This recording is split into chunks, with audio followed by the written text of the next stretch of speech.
The ModernJeeper Show, the show about Jeeps, Jeeping, and Jeepers.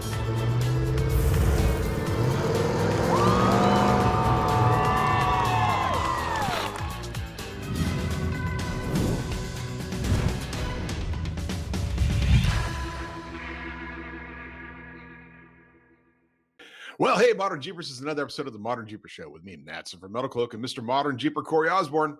Hey, buddy. Hey, I like your little Jeep, shop thing going on back there. Yeah, got the box. It's a work in progress. I still have some stuff I'd like to do to it. I actually lined it with cedar. Oh, wow. I don't, just because I like the smell of it, I think, not for any other reason. Keeps the moths off the tools. Yeah, right. I've What's stored in there though? What's right in there? now. It's backpacks and stuff. Oh, wow. Like, yeah, I'll go. Oh, you I'll got go a over. full shop with all this storage space, but you put your backpacks in the Jeep box in your I office. have a problem with backpacks. I have backpacks that I have camera bags. I have messenger bags. I just stuff them all into the same one, and then every time I need to use one, you got to pull them all out to find it, and then stuff them back into the same bag. Well, if you noticed, there's still tags on some of those bags, and I have a problem with places that I want to put things, because then, like we talked earlier, I can't find the things that I actually have. So I thought I'd hide them all in this Jeep box, so that a year from now, I'll wonder what happened to all those backpacks. Well, we have it documented now. This will be episode 125. Put a mark down. That's where you'll find out where all your bags are at. Right. Oh, man. Hey, what are those blue things back there? Oh, those things? Yeah, those are crutches. Yeah. So I went to the podiatrist today, and he is prescribing surgery. So that means that next week, because it's pretty amplified, they don't want to let it go too long, right? So as early as sometime next week, Wednesday or Thursday, I could be going into surgery. Then I'm laid up for 2 weeks. And then I have several months of wearing different casts, because they it is for everybody out there, it's a ruptured Achilles. It's a little high up too, which was kind of strange for him. He's like, I'm not sure exactly where it's at. I usually feel it here, but I'm feeling it up there. So I'm getting an MRI sometime in the next 24, 48 hours, so he can see exactly what it is. And then the ruptured, so he's got to go and do surgery, attach it as he describes it, reattach it.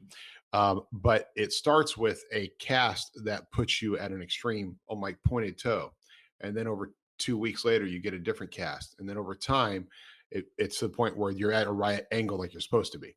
So it starts by keeping that stretching of that tendon. Yeah, that makes sense. So he wants to keep it as relaxed as possible. So even the splint I have on has done that as much as possible to point my toe and relax it, so that the tendon's not getting stretched on. Gotcha. And then over time, but over several months, it gets straightened out. And then it could be some rehab too, just some rehabilitation. He goes, I've gotten people back to running marathons. Well, I don't do that, but I like to be able to backpack and everything else.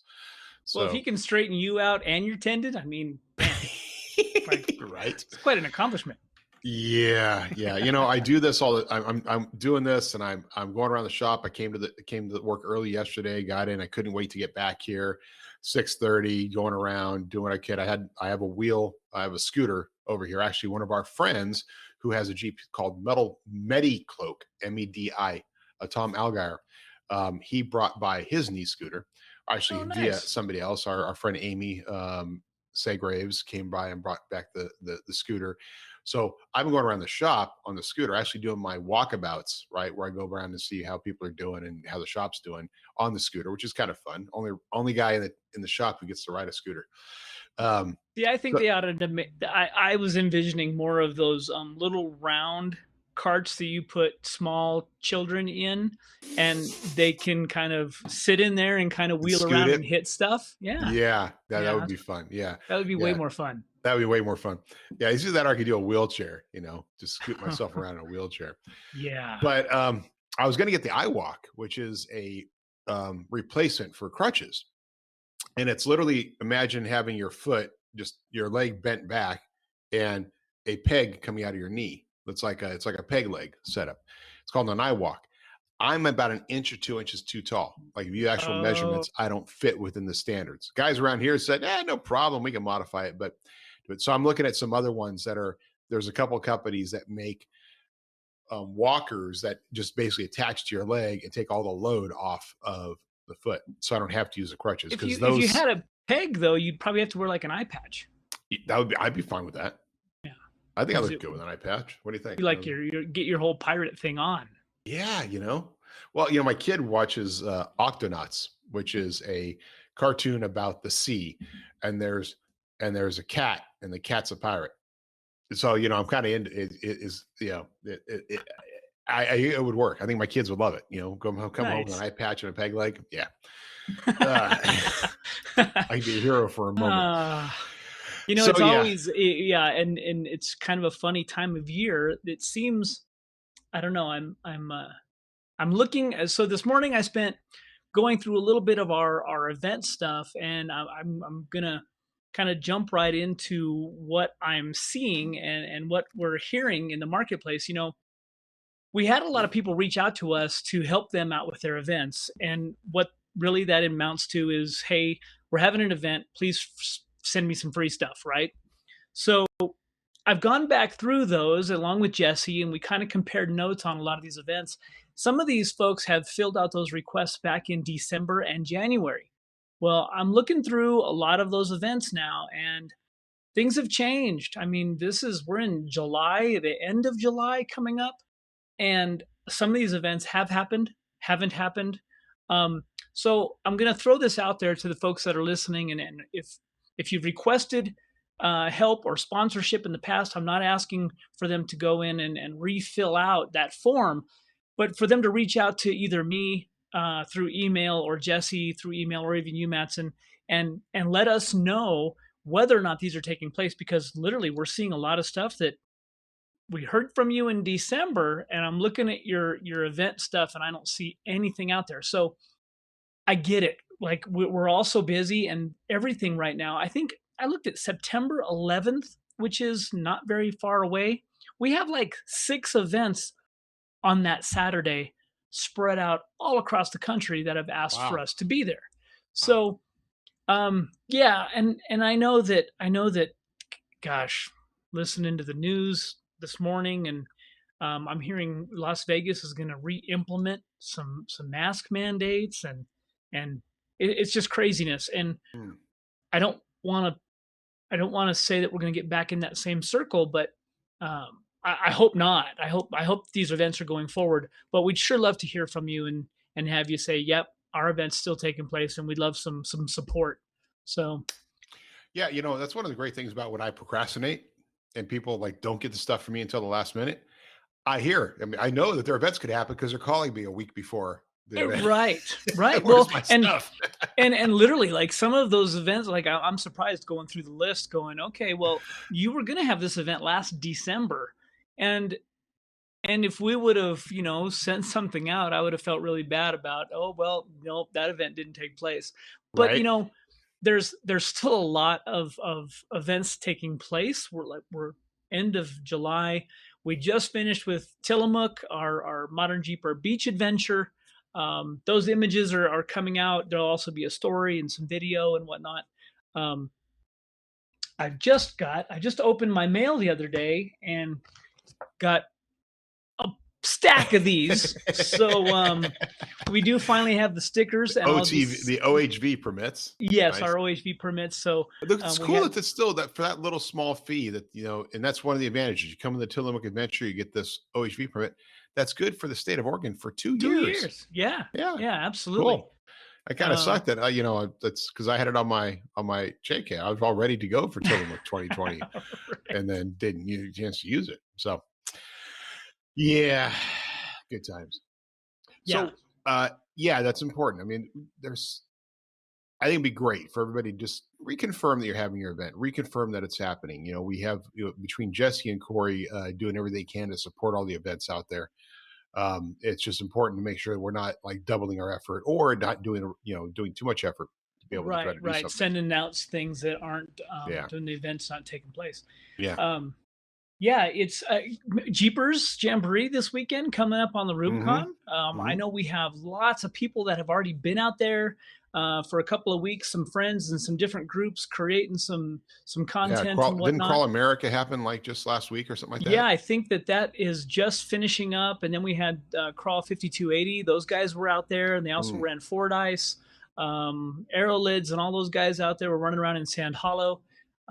So I know that there's people doing lots of stuff. We have some exciting stuff coming up this week. That is not a it's not a formal event. It's kind of a secret thing that we were asked to be a part of, but I'm not going to give a whole lot Secret. of details. But Secret. I will say that it involves We the like Morrison secrets. Jeep Trail. Ooh, what you were saying is Yeah. is a bit hairy. I had no idea. I mean, I'd heard of it. It's in Wyoming, It's a and legendary trail. it starts off around 4,000 feet and climbs to about 10,000 feet um, in like a mile. Oh my God. Yeah, 27 switchbacks, pretty narrow, pretty crazy road. So Wow. we're gonna go out there for a few days and see what that's all about. Hopefully, generate some new content, and it's gonna be with an overlanding group. So I'm kind of excited about that. You know, this whole new overlanding thing for me.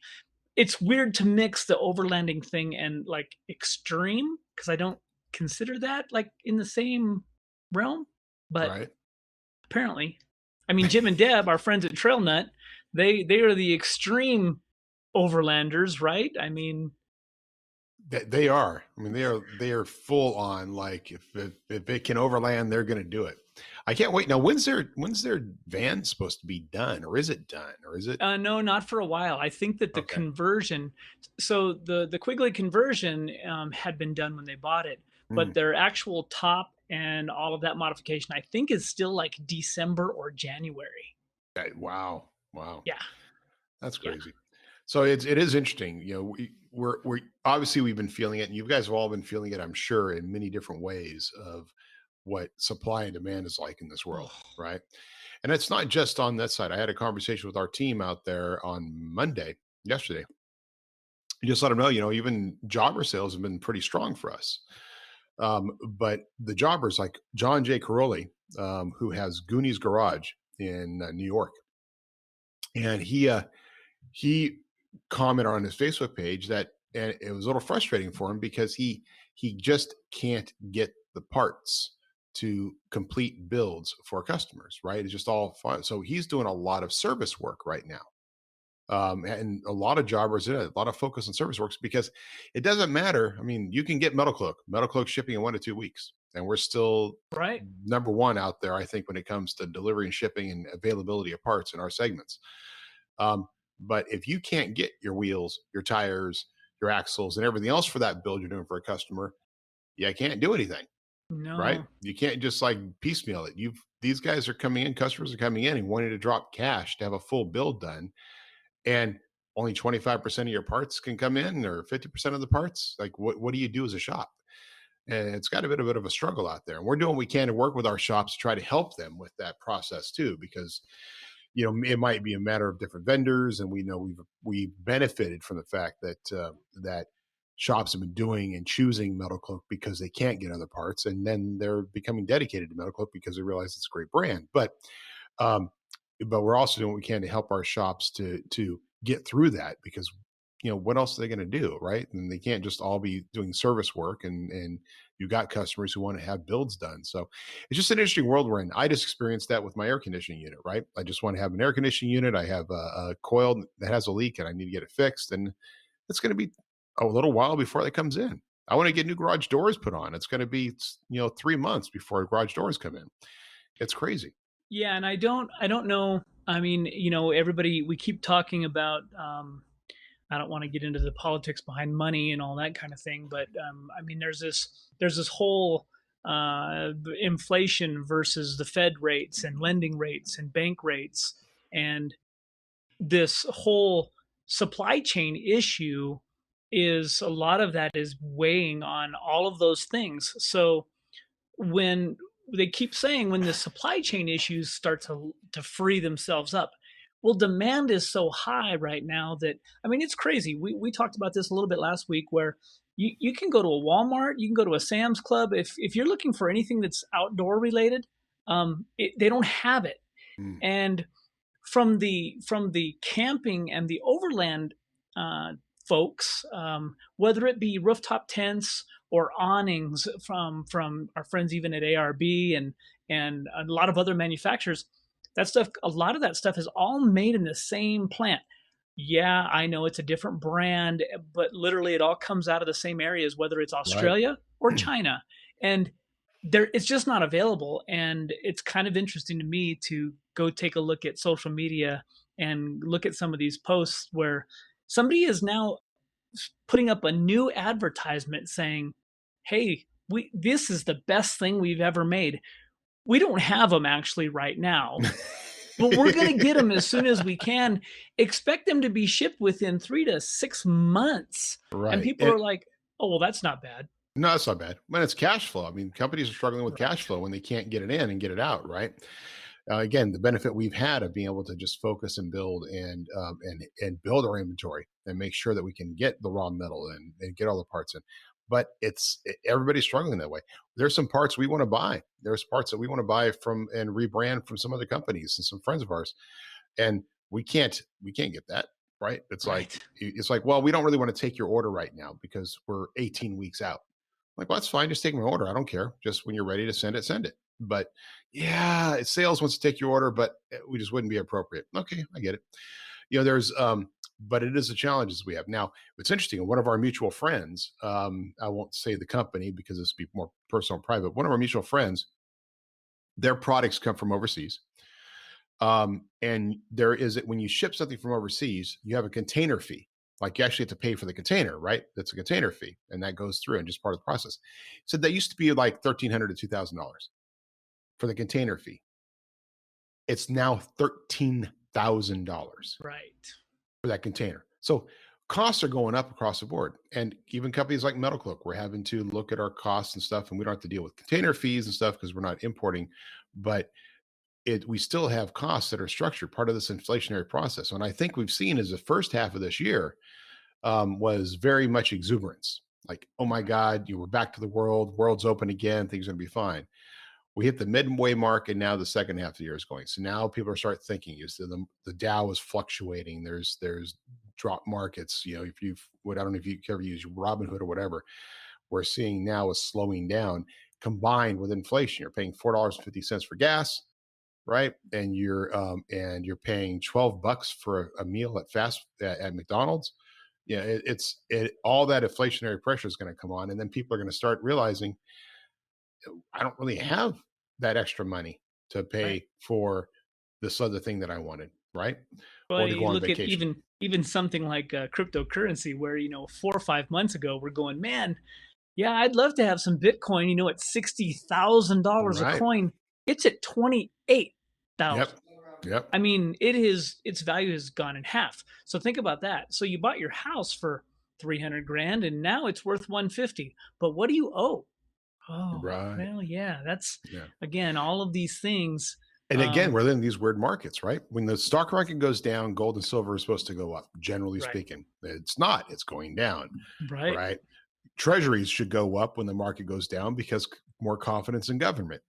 That doesn't occur. It's not occurring either. So you have this weird marketplace we're in that is really, and it is a meme driven marketplace, right? Yes. Because it's all about the people just kind of rushing in. So there's a certain amount of insanity in the marketplace right now because nobody really knows what the future is like. So what it comes down to is you and me and everybody else that out there, we're doing the best we can to do what we can do to what I like to say is just flourish and prosper. We're going to do as much as we can to flourish, to make sure we take care of our people, to make sure we build our company, to make sure we take care of our customers, to make sure we have fun, take care of our families, and prosper along all the things that are important to us. That's right. I don't know how many stories now, and we talk about this a lot, and we've had a couple of articles up on modernjeeper.com regarding land use again and park service again, and we're so fortunate, we're so lucky to be able to have these places to go, even a place like Moab, a place like Colorado, a place like Tillamook, Oregon, where we can drive on the beach. But as these places become everybody is running out there to experience life again, and everybody's just overwhelmed by it. The park services, the BLMs, the management companies. That we all have to take a deep breath, and everybody says, yeah, but this is going to go away when people go back to work. Yeah, well, what if they don't go back to work? Right. Yeah, because a lot of people aren't going to. No, and there's a loss. I mean, just to talk to politics, right? Like lawsuit of people of Florida against the governor for wanting to stop the extra payments, right? Like just because people need to go back to work, right? Companies need employees, and it is a crazy time. By the way, speaking of which, speaking of ModernJeeper.com, I am looking right now at Jesse's article on the ADK invasion. Yes. And I love that there's some great photos, guys. ModernJeeper.com, go check it out. Some great photos of the trip and the Niagara Falls, right? Or the giant hole in the ground. That is definitely going to be one of those events, I think, strategically placed in between some already really big events. And I think that, it has some real potential. It's definitely a vacation spot, upstate New York. There's a lot to do there. Lake George, of course, is massive for the boating community. And it's a really small town in the middle of a really populated state. So it's pretty cool.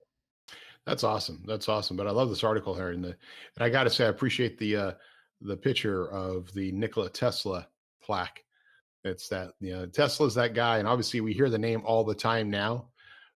Both whether it was the Nikola company, the trucking company that turned out to be a big fraud, or Tesla, which turned out to be a great company, and just his history. And it's fantastic you put that up there. So check out that article. Jessy did a great job. Where is Jessy? She's still. She is actually. She's on her way back. She should actually be back. She's making really good time. I think she should be back here around, I'm gonna guess 6. So it's interesting now traveling in Colorado because of all this road construction. There's this little canyon between here and Gunnison. It's called Little Blue. Blue Mesa Reservoir is over there, but there's this 2-lane canyon that is under construction. Well, it's closed for a year. So they only open it 2 times a day from 5:30 a.m. to 7:30 in the morning. And then from I think it's 5:30 to 7:30 at night as well. There's 2 times you can actually get through the canyon.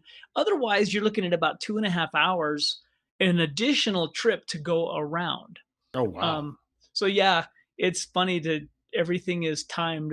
Okay, well, and if you don't, literally, if you, when she was heading back to Oklahoma to see her family, she left here, I think it's 6:30 in the morning in the morning time.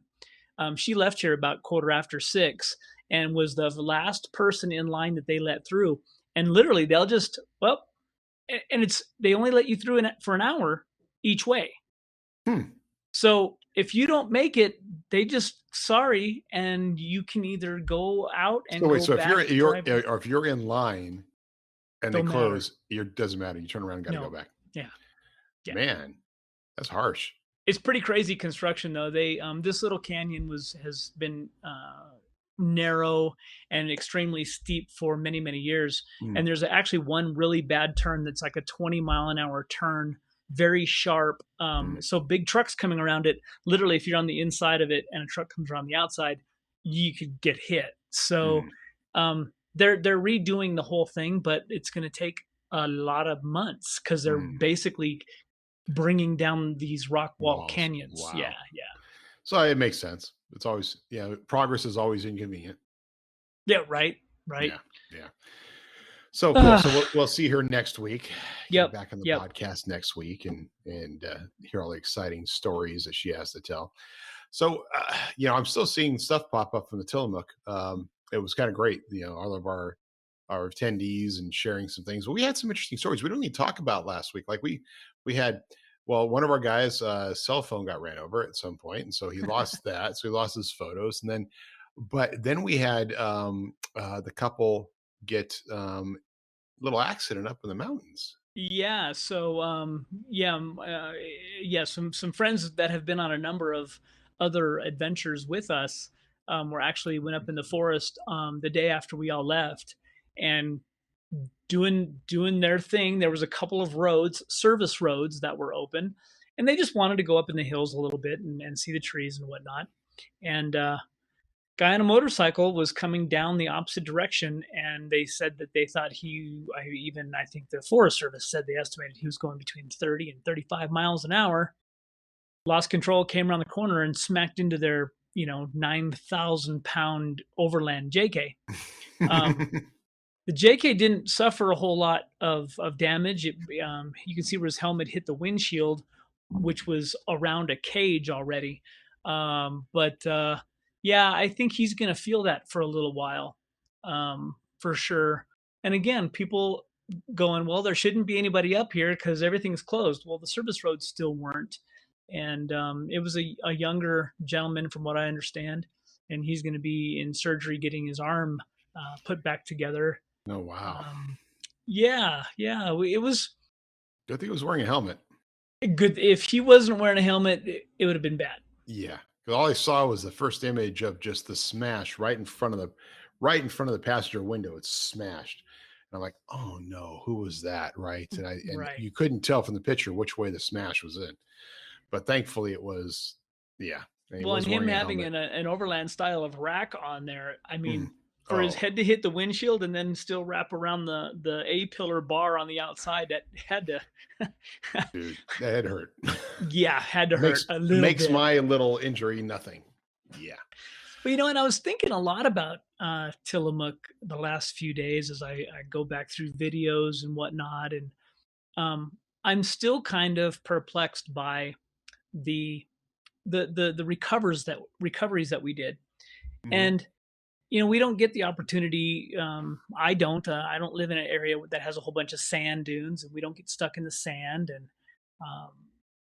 I've been replaying those sand recoveries a few times, and I just got out my book, and Justin Andrews, our friend at Factor 55, mm-hmm. Had actually turned me on to this book when I saw him in Moab. And Bob Wallers wrote this book. I think I had showed it to everybody before. Yeah. But it is called The Total Approach to Getting Unstuck Off-Road. Four-wheel drive self-recovery and vehicle-assisted recovery, written by Bob Wallers. I actually went back through this and was thinking about some of these things, because even as many times as I've done recoveries, it still made me uncomfortable what we were doing, pulling single line pulls through the sand up really steep things. And, we all have a plan, right? We all have a winch. And so that's all we need. And going back through and taking a look at Bob's book again, it made me realize that we all do the same thing. When we get to a recovery, what we're thinking about is pulling on that thing to get it upright. And literally, that's really the last thing we should be thinking of, is pulling on it. We should be thinking about all of the gear and our rigging that we're going to use to safely be able to pull on it. And, it's funny because we all carry different stuff. Some winches have a hook on the front. Some winches have maybe a Factor 55 product, one of either their flat links or a pro link or an ultra hook. Some guys have the cheesy little metal hook that comes with some of the lower grade winches, totally unsafe. But again, we pull out our cable and we just want to hook up to something so we can pull on it instead of getting out. Nothing against those guys that were doing that commercial recovery, helping with the Grand Cherokee, but what a rat's nest bunch of old steel cable. I mean, come on, these guys were professionals. This is what they do. And they were just struggling. And I was thinking about it just yesterday going, we didn't have anything even hanging over that steel cable. There was no safety bag hanging from it. It was, again. I saw that rig as we were leaving, because I didn't see when they were doing the recovery, but I saw when we were leaving there at the little corner store. And I thought, whoa, what? And I asked, was that the rig? Yeah. And I'm like, oh my God, I couldn't believe it. Like, you would think that that's what you do, would be a little bit better setup. And the guy was like, it was a welding shop too. And there isn't a welder I know who doesn't like to go crazy on their own stuff and just kind of do things, experiment with things. And it's like, yeah, I do recovery every once in a while. What do you do? Oh, I might pull a rig out of a little, the side of the road, or I might have to get somebody who's stuck in the sand in the back. Right. He doesn't, something like that probably was not up his wheelbarrow. Right. No. Yeah. And to think about pulling something's extremely heavy. I mean, it's one thing when most of the time when we're recovering somebody, it's because they're stuck and they're helping us get them out. Whereas this was just a burnt up Grand Cherokee that literally was just dead in the sand. And had to be drugged and then as it acted as like a shovel in the first place. Yeah, and it was just funny, again, using that 8274 on the front of the Gladiator. That thing is so fast. To have another winch trying to help you, I needed to double it up is what I should have done. And it came down to triangulation and using snatch blocks and all that kind of stuff, right? Yep. So I was the other day I was watching a movie, and my wife and I every once in a while will sit down and do it. I haven't done it in a while because we're on such different schedules, but we sat and watched Ice Road, which is Liam Neeson's new movie. And he plays a different kind of character, but it's a pretty good movie. And there was a scene in there where both trucks are on their side. Yeah, you don't have the sun in your face anymore. No, it got dark. It's going to rain, I think. I was watching you. I was actually watching you migrate away from it, across the screen. And then now it's dark out. But where they literally, both trucks are on their side. And so using the winch from one truck, they were able to flop the other truck over. And it was interesting because, again, you're on the ice. So, how much of this was real or not, I don't know. But they're on the ice, and you can't just drop the truck down, right? Like you would an Ultra 4 rig, flop him over, and he lands on a suspension and drives off. Right. So they're having to triangulate it properly.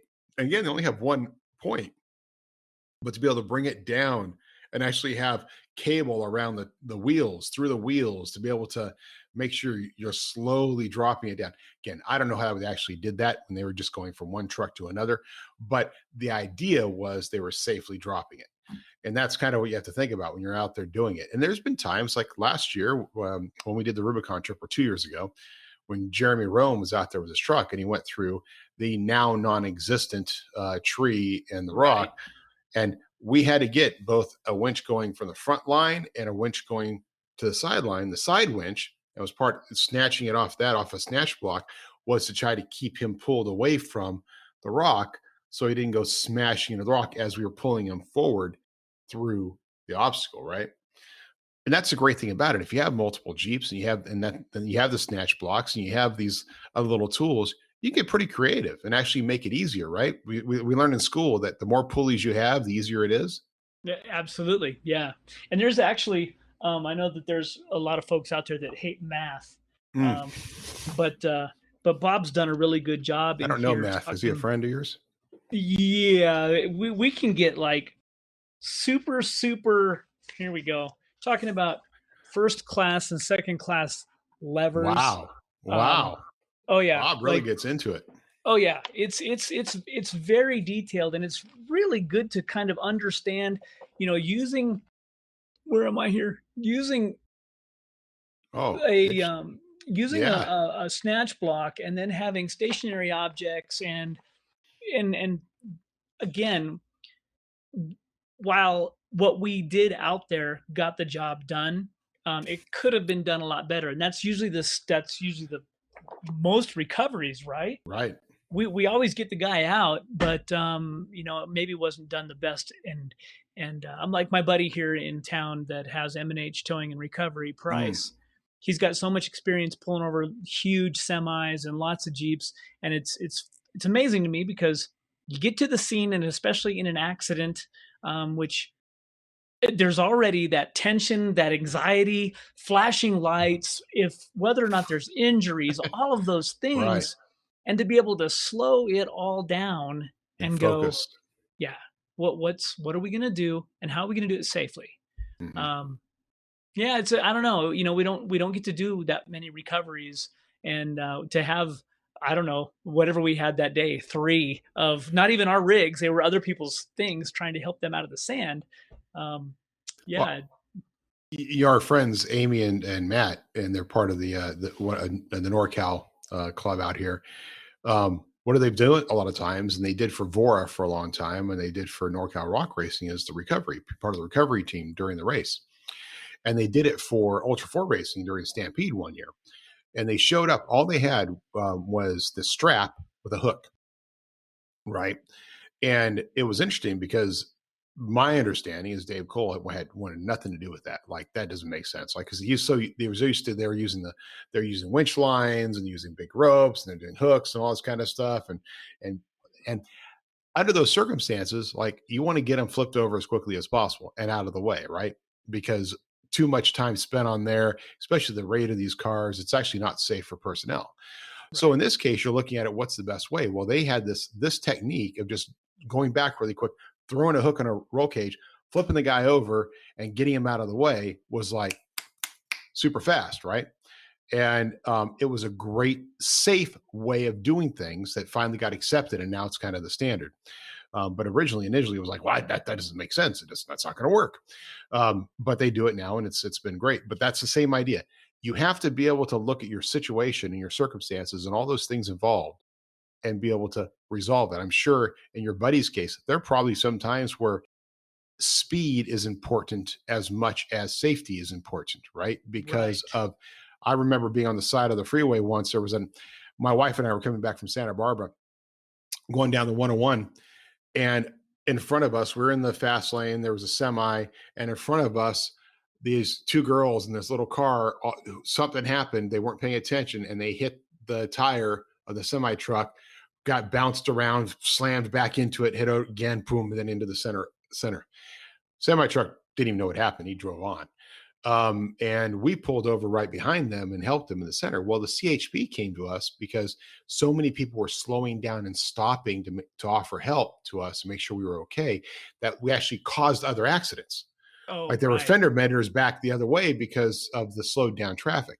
So his goal was to get us out of there as quickly as possible. So I actually was able to hop in the other car and drive it off and take care of the girls. Were just freaked out, young college students, whatever.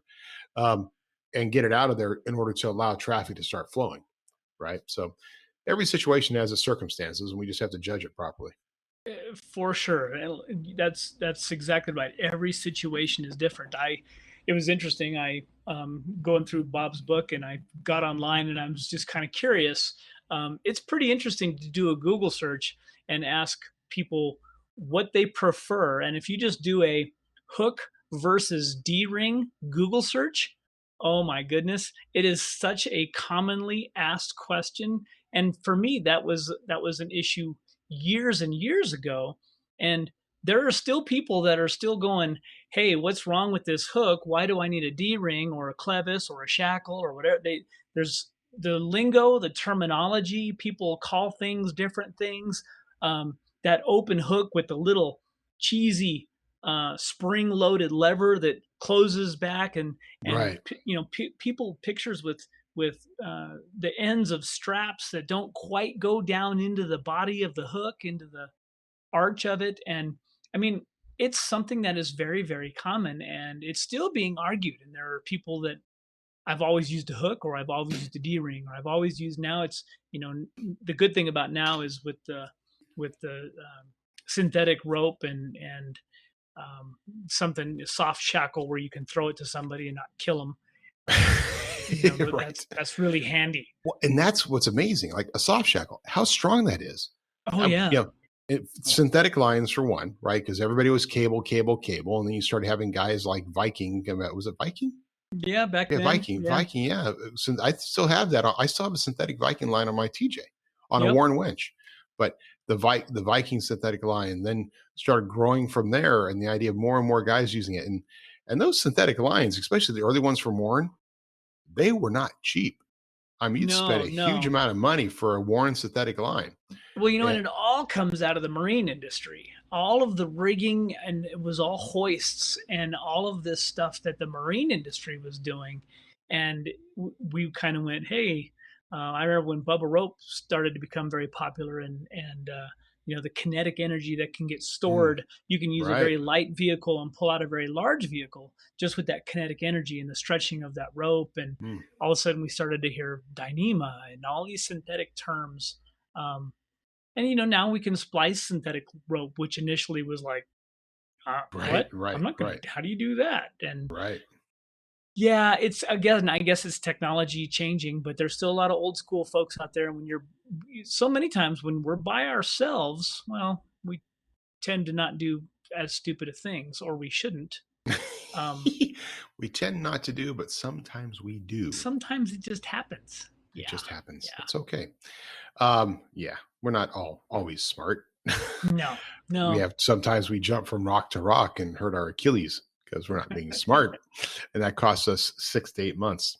But I am not complaining, guys, because I know some of our fans and friends out there, including members of the military and others. I mean, it's nothing. Having a torn Achilles is an inconvenience compared to some of our friends and what they have sacrificed and what they have lost. So I'm not complaining. I'm having fun with it. And I get to use a pair of crutches, which, Guardian crutches suck, but that's what they issue to you at the hospital. Yeah. I mean, as we get older, I think we're down more than we're up, maybe, in between bouts of hurting ourselves.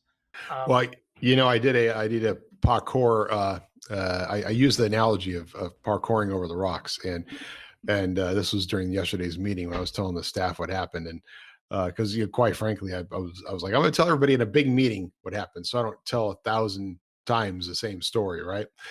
And Justin just looked at me and said, "Yeah, look at these bodies. These are not parkour bodies. Okay, understand? Yeah, no. Understand? Parkour.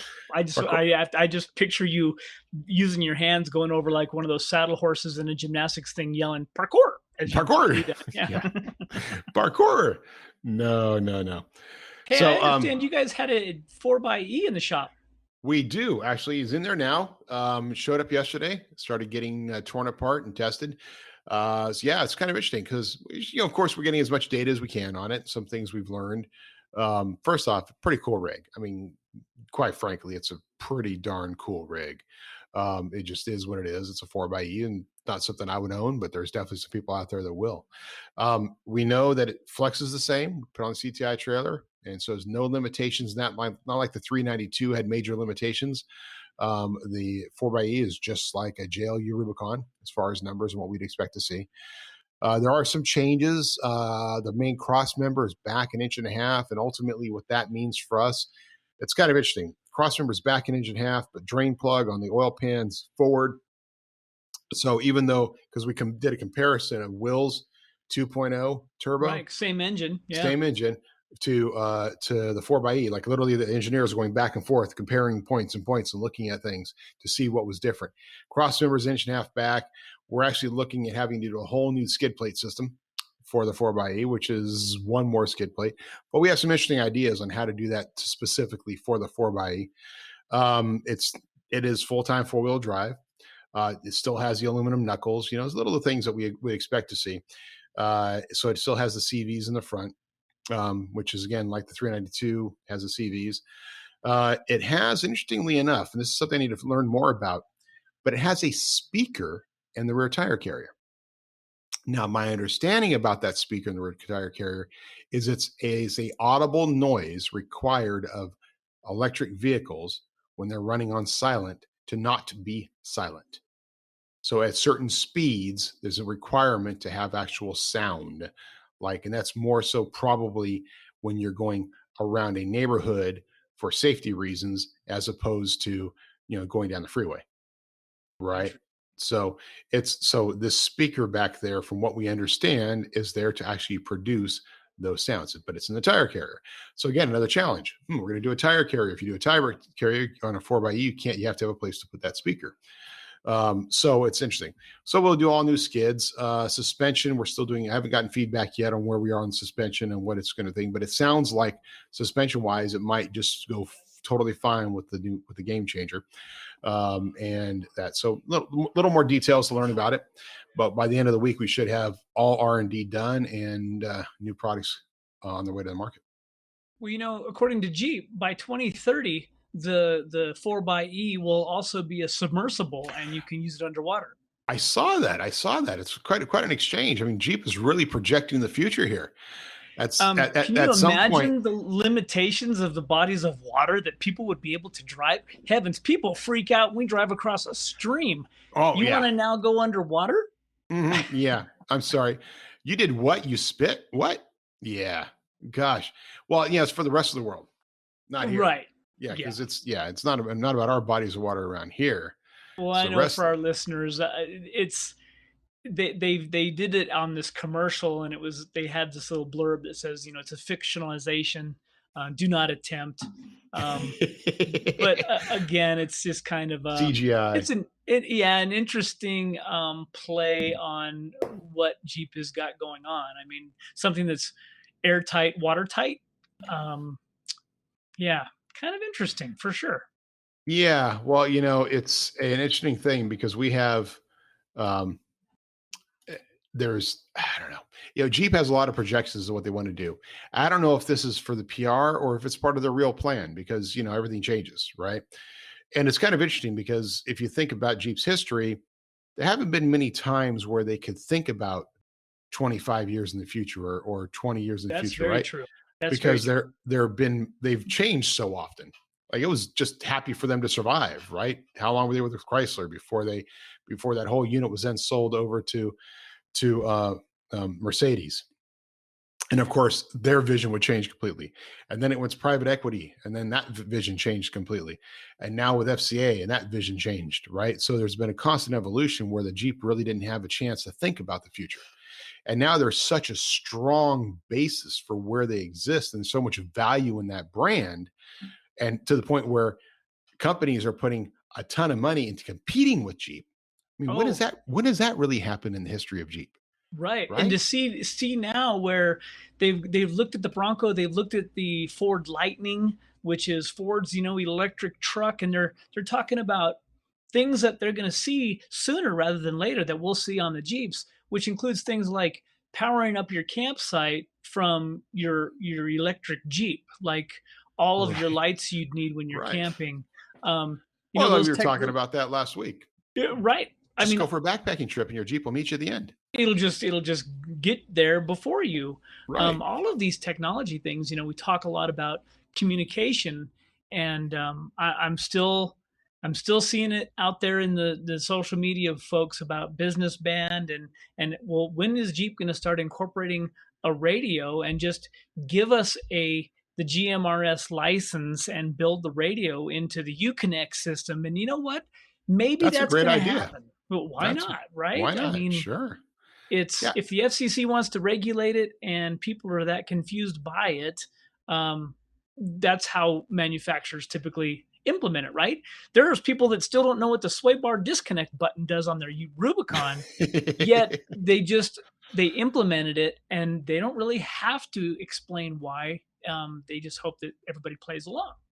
Yeah, and you figure you got this whole system in there. It's like, I remember our buddy Jason Shearer was talking about this with Ford, right? Because they actually utilized the Ford system for connecting to satellite as a way of tracking the Ford trucks on Baja, because they already knew they had that connection, so they were able to use it to track. It's like there's technology there. The technology is in the vehicles, right? Absolutely. Why not set it up? You've got a great speaker system. I mean, when I connect my phone up in my Gladiator and I talk to somebody, it's great. I can hear great. I mean, that would be awesome to connect, all of a sudden have a radio system and select radio and have another option. And you can sit there and chat, and hands free too. I mean, that's much safer than having to grab your radio at any point in time, right?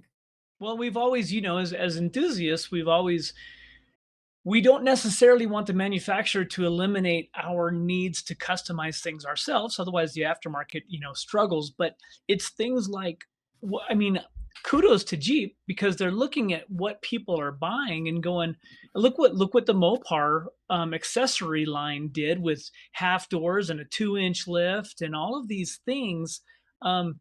Yet sometimes the manufacturer implements not in the best way, I guess, right, is my politically correct term. I don't think I want them giving me, integrating now. They're integrating with some software manufacturer. Maybe it's like Onyx or something into the you know what? Don't lock me into having to use software changes too often. So Right. as do aftermarket parts as technology expands. I mean, don't give me some roll to bumper that I'm going to just pull off there anyway. And those kind of things. Yeah, it doesn't work. Well, that's the thing about the Bronco. Like once we get our hands on one, we'll be able to start playing with it. But the some of the technology tied into the Bronco suspension system, right? How variable is that going to be for aftermarket? And is it going to be a really high level company that has to figure that out? Because just your average guy can't just go and say, "Hey, we're going to change the shocks." Well, what about my current shocks? They're actually tied into my computer system. Oh, well, you don't want to lose that, right? Right. Or you can just be like Apocalypse Manufacturing, which I don't know if you saw that, but they took a TRX and made it a 6x6. Oh, I think we all just need one of those. yeah, that's pretty handy. I just want one. That's all. I'm going to take one of those, and because I can use it, that's it. I want that. I'm going to go take it. I'm going to, that'll be my my daily driver. Take it through the Rubicon. I mean, there was a Ram truck. Did you see the video? Ram truck. I think it was a Ram truck, but it was going through the Rubicon, going through Super Bowl actually, and then collapsed his driver's side front tire on Super Bowl. I'm sure that was a fun recovery. Yeah. There are definitely some things that people shouldn't do. That being said, a serious moment here, guys. We try to have fun as much as we can, but we also try to remind you when there are serious times. Something else that happened on the Rubicon just this last week, and I believe, was the unfortunate loss of life of a young child. And that was a Jeep. My understanding is a Jeep had rolled over, or a vehicle had rolled over. Others showed up to do recovery. Kids got out of the car. Somebody knocked it out of gear and it rolled over the child. On the one hand, this is one of the reasons why when we do Modern Jeeper events that we try to ask for older kids, because we all know that kids can do what they do. And it's sometimes, it is sometimes hard to prevent them getting into danger. Right? Kids are kids and they run around and do their things. But it reminds us why someplace like the Rubicon Trail, it is not for joyriding. It is not just go out and have a fun time. It is a dangerous place. At any time, at any part of that trail, you can roll over. I've been on that trail on a perfectly flat spot with just a couple of like 2-foot boulders nearby me, and a Toyota goes by and suddenly is on its side. There was no rhyme or reason for that Toyota to be on its side, but it did. That's right. Right. And it can happen at any point. We talk about it all the time when we give people briefings on doing a Modern Jeeper event, and is, keep your arms in, keep everybody strapped in, always wear your seatbelts. You can add to that. Don't get out of your vehicle unless you have to. Don't get out of your vehicle, especially when you're near a recovery area, unless you have to, because things happen. Vehicles are everywhere. Keep track of everything. It could happen to the kid. It could happen to an adult. That adult could have gotten run over by that same vehicle, and just happened to be a young child, which is the biggest tragedy of all. And my heart goes out to the family. My heart goes out to the people. My heart goes out to everybody who was there, because it is that, whether it was your child or not, everybody there was affected that day. The sheriffs having to show up to arrive at the child dying in the helicopter on the way back. Yeah. Everybody gets affected by that. So big prayers and heartfelt to everybody. But just remember, we're on the trail. These are dangerous things. This is a dangerous hobby we're in. Yeah, it's an incredibly dangerous hobby. I think we forget that because we've got these amazing, capable vehicles now, and we just don't even think about it, what we're actually doing, because things have gotten so much better, I guess. But you know what? Accidents happen, and it's the same. It could have been a dog. It could have been a pet. Where the Rubicon is one of those places where everybody wants to get out and they want to look at the next obstacle, and they want to be a part of it. And they want to but like you said, it's a dangerous trail, as are most off. If you're in 4 low in your Jeep, 9 times out of 10, that's probably a place where you wouldn't want to walk. You wouldn't want to be outside, and unless you're a spotter and you know what you're doing. But yeah, huge shout out to the family. Such a tragedy. And yeah, just everybody be careful out there and think about that stuff, that kind of stuff. Absolutely. Yeah. I can't think of a time that I've been wheeling where one wrong move couldn't have caused a problem. So just be aware of that when we're out there doing stuff, guys. I mean, we're out wheeling, we're having fun, and it's fun for a reason. That little adrenaline rush you get when you look and you're kind of a little off kilter. Everybody else says, "Oh, you're totally safe." But it's that adrenaline rush there at 3 miles an hour. It's there for a reason because it still is dangerous. That's right. That's right. Pay attention to all of it, and as a friend said when he posted that, give your family a hug, right? Give your family a hug. Just remember that this is a family friendly, fun event, and all I do it. So Jeepers Jamboree, as you mentioned, is happening. On a positive note, is happening this week. We have a ton of people are going to be out there, obviously, since they had to cancel last year. It's a big get everybody out there. And Jeepers Jamboree, if you don't know, is the big party. So Jeepers Jamboree has 2 days of going in. You can go in on Thursday or you go on Friday. If you go Thursday and you're in there Thursday, Friday, Saturday, Sunday, you head out Sunday. They provide meals. They provide great food, awesome people, rock rollers all the way through to make sure you get through. It's a great opportunity to do the Rubicon Trail if you have very little experience, but a capable rig, and you want to be able to go and follow people through. And you have patience because it's a long day. It's a long day of wheeling in. And once you even get into the springs, you better be ready for adult summer camp. Yes, that's a great way to describe it. Is adult summer camp. You have swimming, you have a rope swing, you have fun, you have parties, you have bonfires, and you have a bar that just doesn't stop.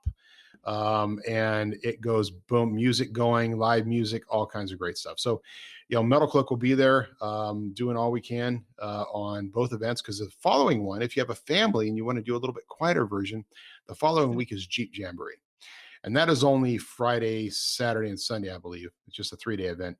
And it is definitely kid oriented. There's an age limit. You have to check the website for what that is. I think it's like 6 now or something like that. So there's a certain age limit, but that is definitely family oriented. They have RC stuff in the past. They've done that. So that is not a party. And it's kind of actually my preferred event now because it's more relaxing.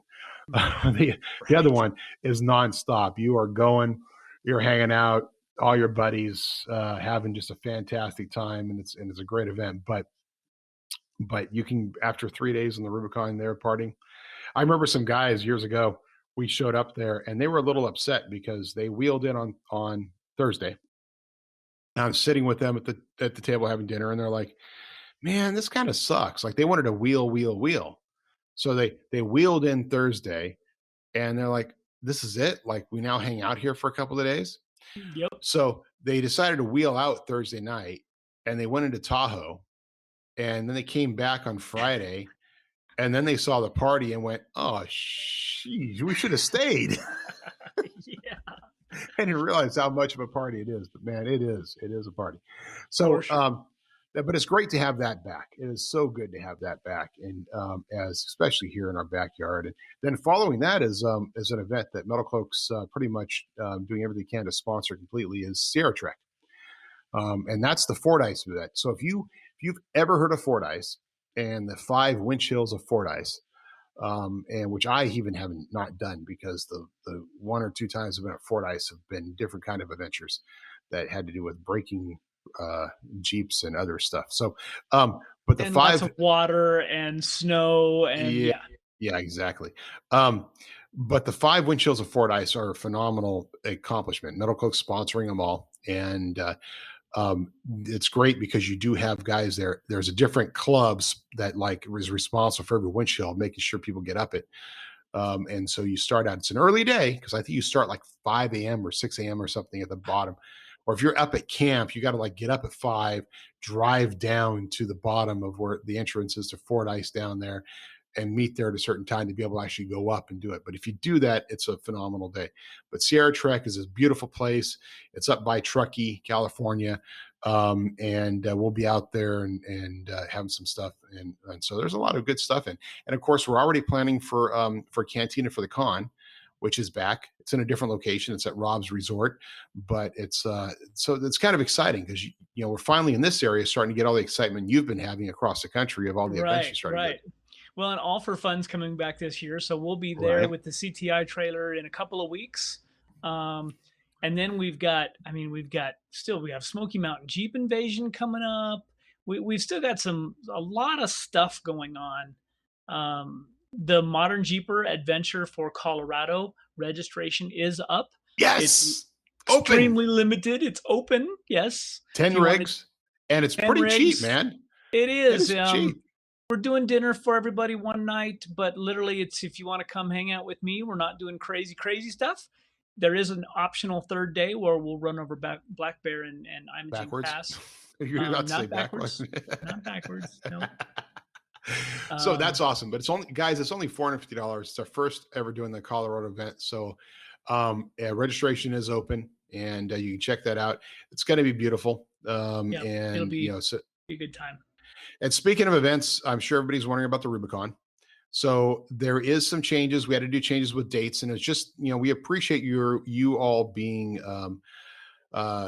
variable with us and having patience, because the date that's been published obviously is just a couple weeks away. We are working on the change. That was just some things that were uncontrollable at our end that we had to make the change. Registration will open up here shortly. I expect it to open this week with a finalization as to what we want to do and what the price point is going to be. But it is going to be a mixed event. In other words, there'll be some time when we provide some meals, and other times you guys will be responsible for your own meals, which there's a certain fun factor in it. I think there's people actually have fun when they do that on Death Valley trips. So absolutely. It'll be kind of like the Colorado trip.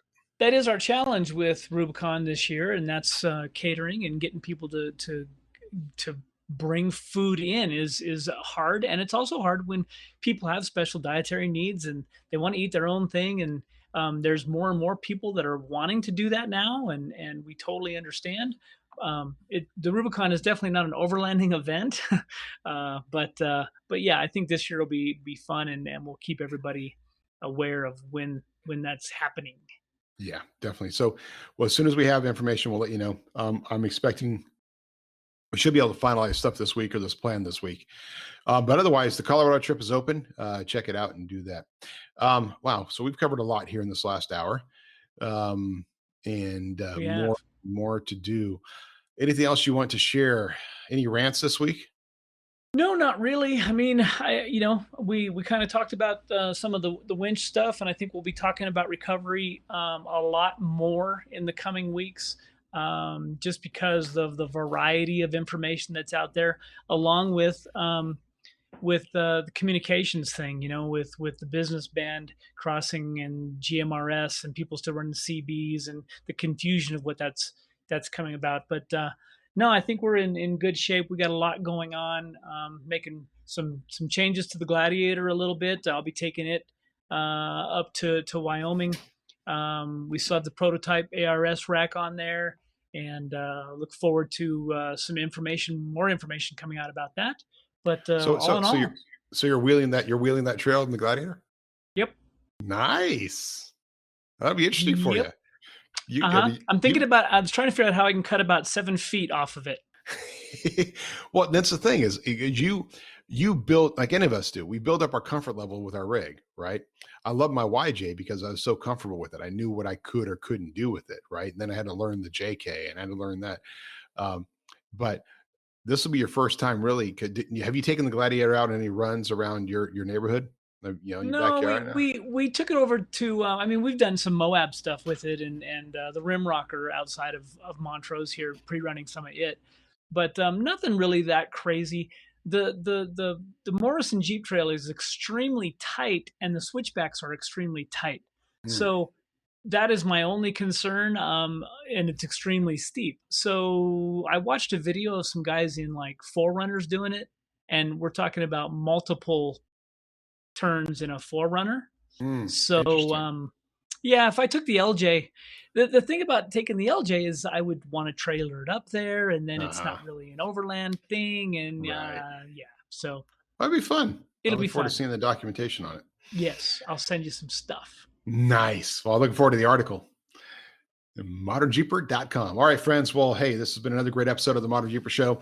You know how to get a hold of us, Matson at MotorCloak.com, Corey at MotorCloak.com. If you have an event or something else coming up, you can send an email to Jessy at MotorCloak.com. And of course, you can find us at ModernJeeperAdventures.com, ModernJeeperForum.com, and ModernJeeper.com, where all kinds of our stories and pictures and shares and other stuff and the whole history of this podcast as well can be found at ModernJeeperShow.com. If there's anything else you guys have or anything else you need, reach out to us. Otherwise, we hope you are enjoying yourselves, and we'll see you on the trail. Cheers.